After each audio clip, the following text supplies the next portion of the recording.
राधे, जय श्री कृष्ण। आज हम आपको इस वीडियो में पुत्रदा शुक्ल एकादशी व्रत कथा सुनाने जा रहे हैं। तो चलिए सुनाते हैं। महाराज युधिष्ठिर ने पूछा, हे भगवान, आपने सफला एकादशी का महात्म्य बताकर बड़ी कृपा की है। आप कृपया करके यह बतलाइए कि पौष शुक्ल एकादशी का क्या नाम है, उसकी विधि क्या है और उसमें कौन से देवता का पूजन किया जाता है। भक्त वत्सल भगवान श्री कृष्ण बोले, हे राजन, इस एकादशी का नाम पुत्रदा एकादशी है। इसमें भी नारायण भगवान की पूजा की जाती है। इस चर और अचर संसार में पुत्रदा एकादशी के व्रत के समान दूसरा कोई व्रत नहीं है। इसके पुण्य से मनुष्य तपस्वी, विद्वान और लक्ष्मीवान होता है। इसकी मैं एक कथा कहता हूँ, सो तुम ध्यानपूर्वक सुनो। भद्रावती नामक नगरी में सुकेतुमान नाम का एक राजा राज्य करता था। उसके कोई पुत्र नहीं था। उसकी स्त्री का नाम शैव्या था।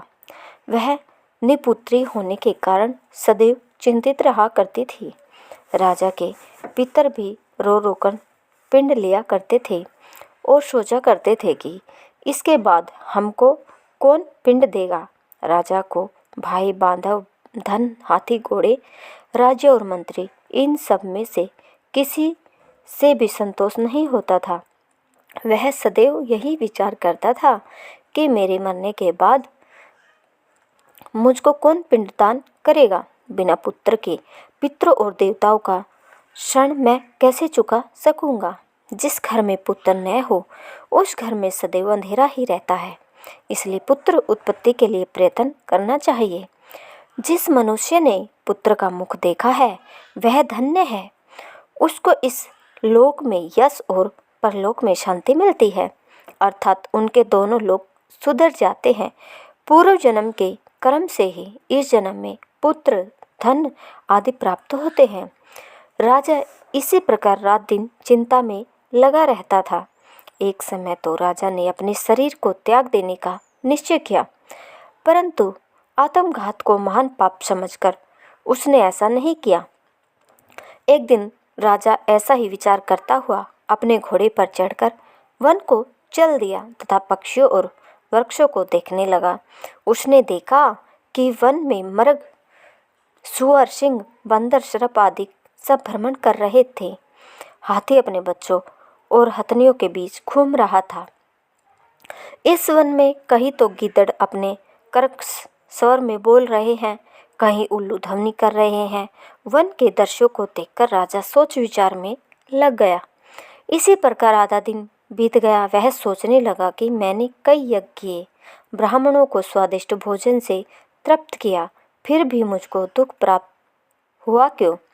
राजा प्यास के मारे अत्यंत दुखी हो गया और पानी की तलाश में इधर उधर फिरने लगा। थोड़ी दूरी पर राजा ने एक सरोवर देखा। उस सरोवर में कमल खिले थे तथा सारस, हंस, मगरमच्छ आदि विहार कर रहे थे। उस सरोवर के चारों तरफ मुनियों के आश्रम बने हुए थे। उसी समय राजा के दाहिने अंग फड़कने लगा। राजा शुभ शकुन समझकर घोड़े से उतरकर मुनियों को दंडवत प्रणाम करके बैठ गया। राजा को देखकर मुनियों ने कहा, हे राजन, हम तुमसे अत्यंत प्रसन्न हैं। तुम्हारी क्या इच्छा है, सो कहो। राजा ने पूछा, महाराज, आप कौन हैं और किस लिए यहाँ आए हैं, कृपया करके बताइए।